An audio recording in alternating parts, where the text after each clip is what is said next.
Good morning, everybody. Hey, welcome to Friday. Guess what? It's October 1st, the first day of October, but also the first day of the fourth quarter of 2021. So, hey, we didn't end up September in very good shape. We'll talk about that more when Dave joins us in just a moment. Hey, before we do that, though, let me remind you there's only one thing that any of us can control within our portfolios, and that's how much risk you have. That determines the ups and downs that you face. And the closer you get to retirement, the more and more that risk becomes important. Give us a call and let us help walk you through our core retirement design. 863-382-0037. That's 863-382-0037. Hey, with that, we've got Dave coming up next.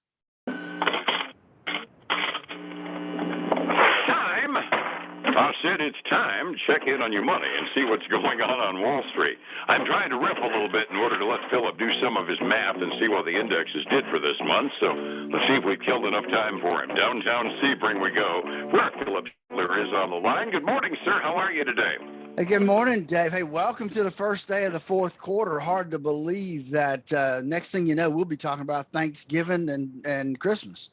Oh, yeah, with all the shipping delays, I'm afraid we won't like talking about the Christmas shopping season. Yesterday was, let's just call it a not good day on Wall Street. Dow managed to tank by 547 points. Standard & Poor's down by 52. NASDAQ was down by 64. And you and I were both saying that we needed a big up day in order to break even for the month. Something tells me we didn't get that up day, did we? Absolutely not, Dave. A matter of fact, if we look at the S&P 500, it is the worst month it's had since March of 2020. It was down almost 4.9% for the month of September. And most of that came last week, over the week, because the week was down 3.1%. The NASDAQ was down for the month of September 5.35%. 4% of that came in this last week. And then you look at the Dow down 4.4% for the month. 2.65% of that came in this last week. So, it's, hey, we're starting at some low numbers today. Maybe we can bounce and end up the year in the fourth quarter in good shape. And I've kind of had a pet theory for some time when the indexes are up as high as they've been. I mean, still 33,843 is a pretty high Dow compared to where we were just a couple, 3 years ago. I'm kind of thinking, I'm still kind of a mind that 5% these days qualifies as a psychological correction. So we may get an opportunity to see the bounce, but the fact that so much of it has gone through this past week, pretty much an indicator that while we've been trying to guess what's causing the malaise on the part of Congress, the futures kind of give us some indication. About 7:30 this morning, it was announced that there's no way the House is going to be able to get any kind of agreement through between the different factions in the Democratic Party, so they've delayed the vote on the stimulus bill, the reconciliation bill, the infrastructure bill, whatever you want to call it, those two bills that are being held for ransom by the left wing in the Democratic Party in the House, and the moderate wing of the Republican Party and the Democratic Party in the Senate, they just ain't going to happen. And as soon as that announcement came out, all of a sudden the futures turned straight upward. That pretty much tells us what Wall Street thinks of the Build Back Better bill, doesn't it?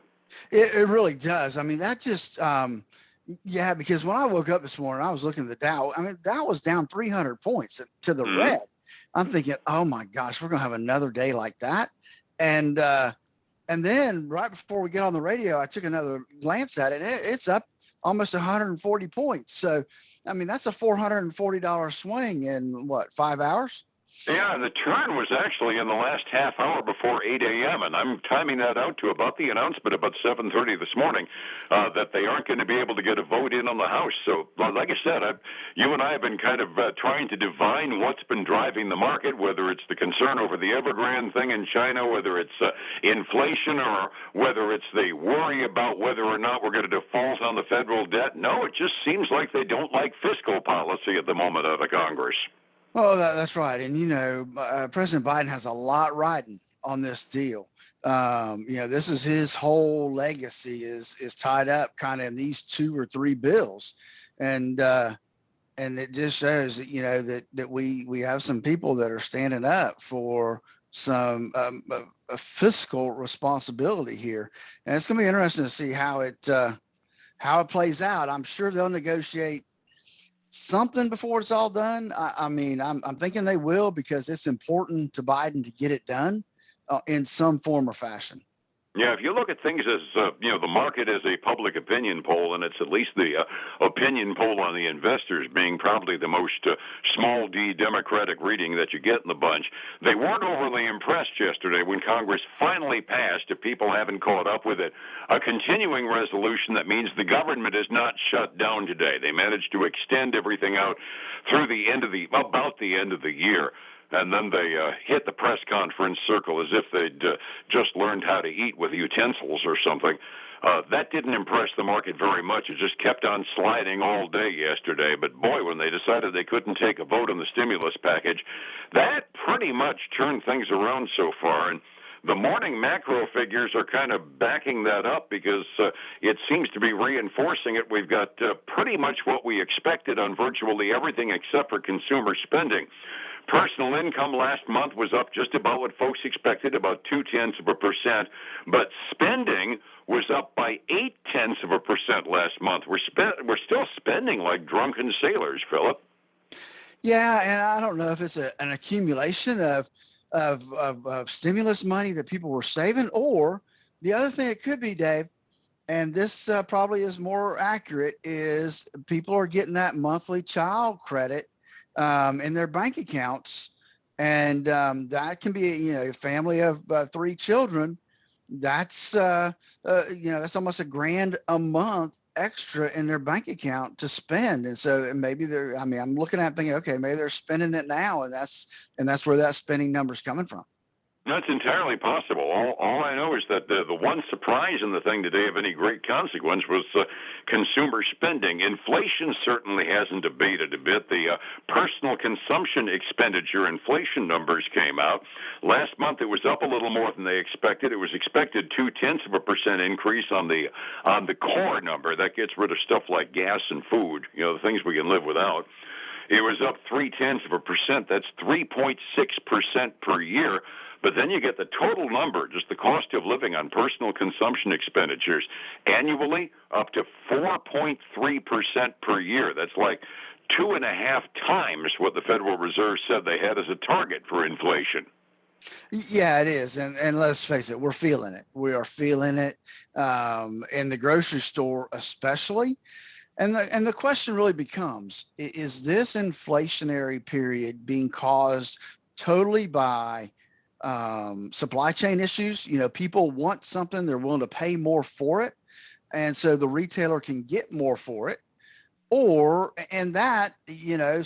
eventually, right, when supply chain gets back to normal, then you would think the price would go down. But if you're willing to pay that much for it now, we can expect those prices to remain the same, and the retailer benefit from that. And so that really becomes the issue. Is that what's causing the inflation, or is it true economic issues, oversupply of money, those type of things? Is that's what's causing this inflation? Because down the road, that's going to matter, because some of that, if it's retail based and supply chain based, some of that will go away. If it's economic based, then that may take a little longer to work out. Yeah, at least one politician in Washington, our friend Joe Manchin from West Virginia up in the Senate, was saying he thinks it's the too much money and the loose money. He was politicking yesterday with the Fed, saying that he thinks they ought to kill that bond buying stuff right away because the loose money is, he thinks, what's causing the inflation. My read is it's kind of a horse apiece. I mean, we got driving up that stagflation we were talking about yesterday by the supply chain issues, but also at the same time, it's now been, 12 years that we've been doing this loose money policy? Yeah, I mean, 08, it all started with the financial crisis, and so that's 12 years of oversupply money, really.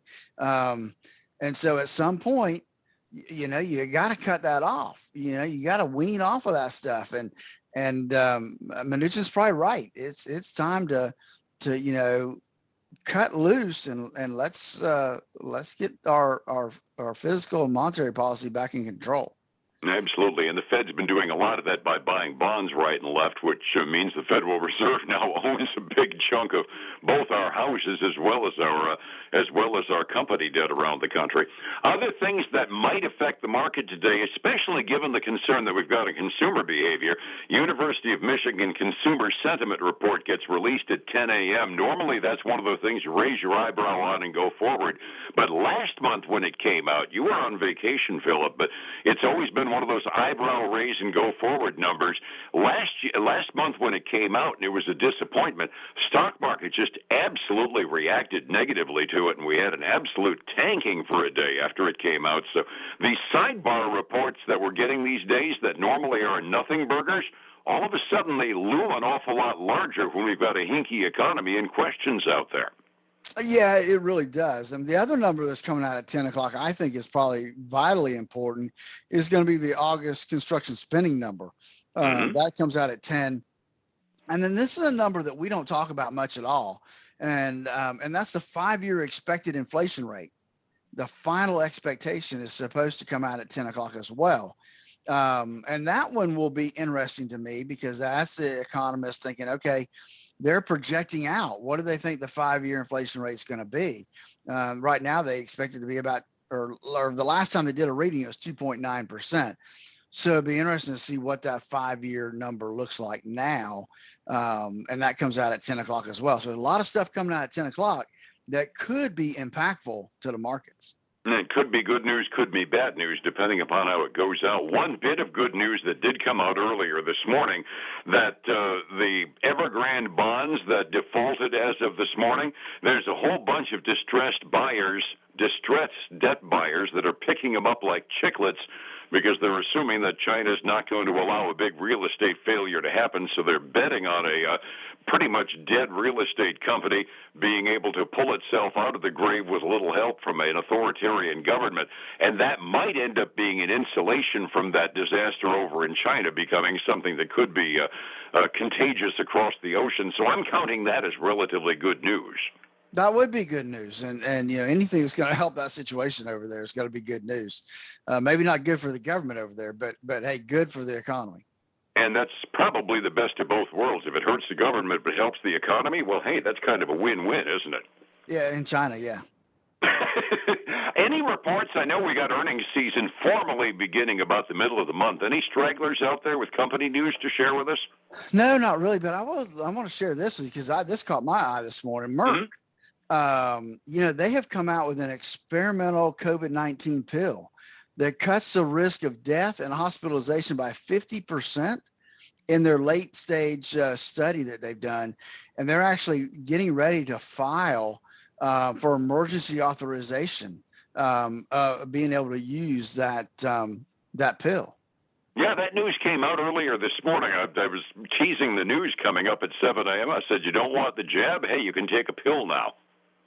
And I didn't read enough or know enough if that's really a quote replacement of the vaccine, or if that's a replacement of like the monoclonal therapy. If you take that when you first get it, type thing. I think it's a substitute for the Regeneron implants. To put it down, instead of taking an infusion of Regeneron, you can take something orally, and it's got a track record that starts to rival Regeneron. But that'll make some people feel better on its own front.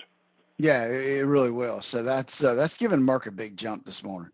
Oh, absolutely. Resetting the table for the morning, we reacted to it as kind of a bloodbath on the blue chips yesterday. Dow was down by over 1.5%. The S&P was down by well over 1%. NASDAQ was probably the winner of the three. It was only down by about 0.5% yesterday. 45 minutes before we opened, we kind of been alluding to it. We suddenly had a turn this morning about 7:30. How do we look before the real money gets thrown around? So right now we are still in the green. I'm bouncing around a little bit, but the Dow 30 is up a little over 1/3%, $105. We've got the S&P 500 up not quite 1/4%, getting close to $10.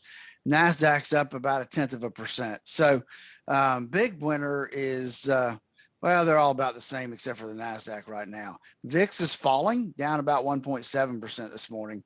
And then we look at the commodities inside of things. We've got gold up. Well, it's really flat right now. Silver's up 1.5%, which is good news for them because they've taken a beating the last 30 days or so. And then crude oil is down almost 0.7%, but I think it's about where it was yesterday when you and I talked, $74.50 a barrel. That was about what I was thinking too. It was somewhere in the mid 74 range yesterday. Overseas markets, mixed bag in Asia. Japan had a real bad off day yesterday and closed down over 2%. The mainland Chinese markets and the Hong Kong market just a little either side of the zero market, 6 this morning when they closed up. Europe is looking at what we did yesterday and going, oh boy. On top of that, they got an inflation figure for their area with 3.6% annual inflation in the Eurozone, and they're not happy at all. They're all down about 1/3% or more halfway through their day. Phillip, it's time to look at my retirement. I want to make sure I know what I'm going to have available to me, and that means getting the risk out. How do I find you to find out where the risk is? Dave, one of the things I did while I've been out of the office is working on a process. And so we've come up with really taking what we do and redesigning it. And now we have our core retirement design, a trademark process that we've put together to help people really determine what their risk is and how they need to follow through on that. Give us a call at 863-382-0037 to start going through that process with us now. That's a core retirement design. Check out our website at statlerfinancial.com and then join us this weekend on the Statler Financial Radio Show, 6 a.m. and noon on Saturday, 10 a.m. Sunday morning on Highlands News Talk 730 and FM 95.3. Did I get that right? You got it. You got right. it. We're kind of proud of it. I'm glad you remembered it too. I appreciate it. You have a wonderful weekend, Phillip. We'll see you on Monday, all right? All right, man. You too. Thank you. It's 105.7 Light FM and Statler Financial Services. Phillip Statler from the... Hey, folks, again, I want to thank you for joining us today. Remember, we've got our brand new proprietary process called the Core Retirement Design. Very helpful in getting ready for retirement and knowing where you are, where you need to be. Give us a call for that, 863-382-0037. Hey, have a great weekend. I look forward to seeing you again on Monday. Take care.